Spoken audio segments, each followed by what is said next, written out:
Kunut subuh adalah perkara yang dikhilafkan oleh para ulama. Kita tahu mazhab Syafi'i menyatakan kunut subuh sunnah. Sementara kalau kita pelajari secara sanad, bahwasanya sanad hadis yang menyatakan disunahkannya kunut subuh, sanadnya lemah, tidak bisa dijadikan dalil. Tetapi ini masalah khilafiyah yang mu'tabar, khilafiyah yang kuat. Maka kita boleh, berhak kita untuk menjelaskan bahwasanya ini pendapat tidak kuat, ya, meskipun dikatakan oleh Imam Syafi'i dan para pengikutnya, namun ini pendapat yang kuat, kunut subuh tidak ada. Kenapa? Karena dalilnya lemah. Cuma sampai tahapan itu, tidak boleh kemudian kita mengatakan sesat, bodoh kunut subuh, ngawur, tidak boleh seperti itu. Haram. Manhaj Ahlussunnah mengatakan tidak boleh seperti itu. Oleh karenanya perhatikan bagaimana Imam Ahmad yang menyatakan tidak sunnah kunut subuh, dia menyatakan orang yang sholat di belakang imam yang kunut ikut kunut subuh.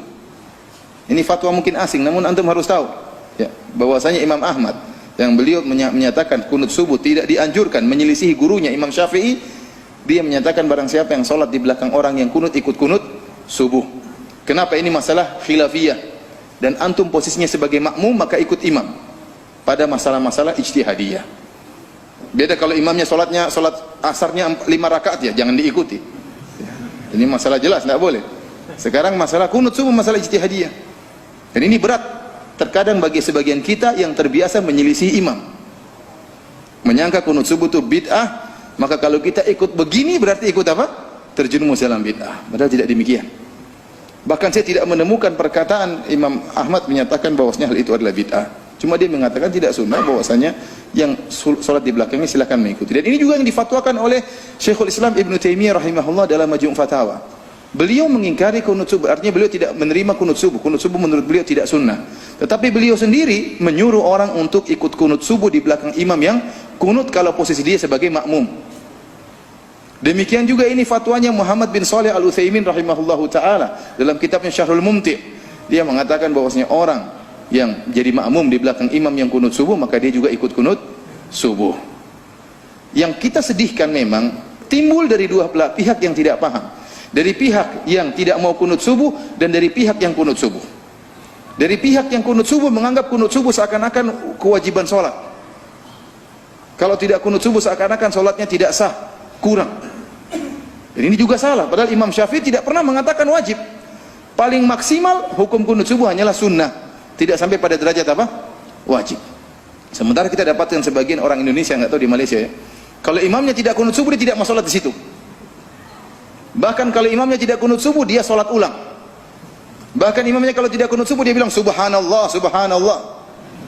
Imam juga bingung, Pak. Seakan-akan suatu perkara yang apa? Yang wajib. Ini pun keliru. Orang seperti ini biasanya berubah kalau sudah hajian. Kalau sudah pergi haji dilihat Syekh Sudes tidak kunut subuh, bingung dia. Dia mau bilang subhanallah tidak kedengaran, terlalu jauh.